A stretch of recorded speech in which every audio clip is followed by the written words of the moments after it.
Imagine an industrial civilization with an extremely large population, one which has the ability to nourish plants, animals, and soils within its surrounding ecosystems. A society that gives back to the earth and replenishes the materials it has previously taken. One that takes care of not just its own waste, but also the waste of other species. What were you thinking of? You were probably picturing an advanced human civilization that has managed to deal with consumerism, climate change, and enormous amounts of waste in landfill. Well, you're wrong. What I just talked about actually describes ants, a species of insects who have a biomass greater than humans and whose bodies are 460 times smaller than ours. A species of insects who, despite their extremely large population, have managed to live in harmony with the environment instead of destroying it. So what is needed to actually live like ants?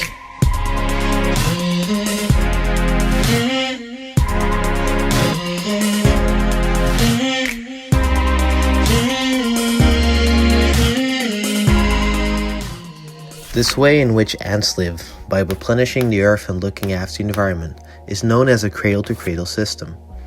It's a way of living that we as humans are not accustomed to, and should therefore consider adopting. A cradle-to-cradle system can be defined as a world in which we have transformed to an industry where after their lives, products will provide nourishment for something new, instead of becoming waste. While this definition is helpful, it doesn't fully explain this complex, multifaceted idea. So let me dumb it down for you by using an example of a plastic water bottle. The production of plastic has become a huge problem all around the world. I mean, look around you. You can probably see several single-use plastic bottles in this room.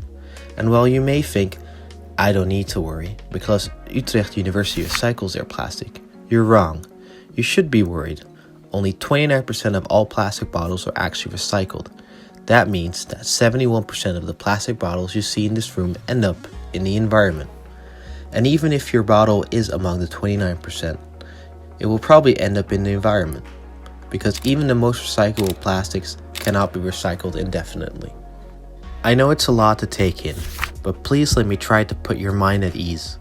The cradle-to-cradle approach, which Michael Braungart and William McDonough introduced in their book Cradle to Cradle, Remaking the Ways We Make Things, offer a 5-step approach to reduce the number of plastic bottles that end up in the environment. Pretend you manufacture plastic bottles. These are the 5 steps you should follow to become sustainable. Step 1.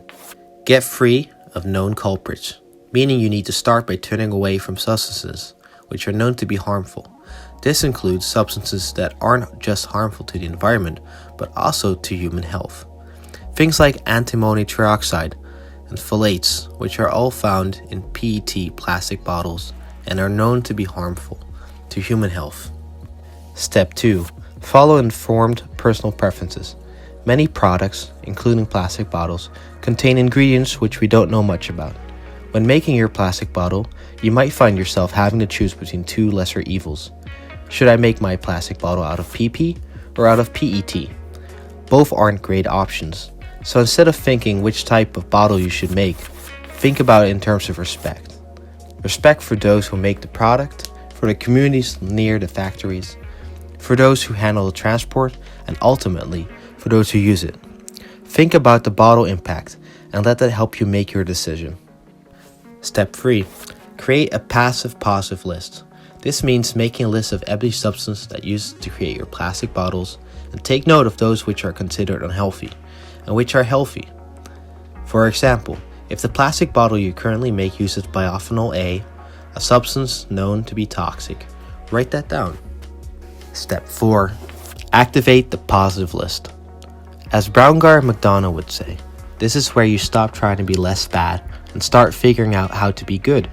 Begin by creating eco-effective principles so that your plastic bottle is designed in a way that's eco-friendly. In some cases, this just means that it isn't harmful to the environment. But you can even go beyond that, which leads us to Step 5. Reinvent. Reduce, reuse, recycle, regulate, and rethink. When designing new products, always keep in mind these R's from the book.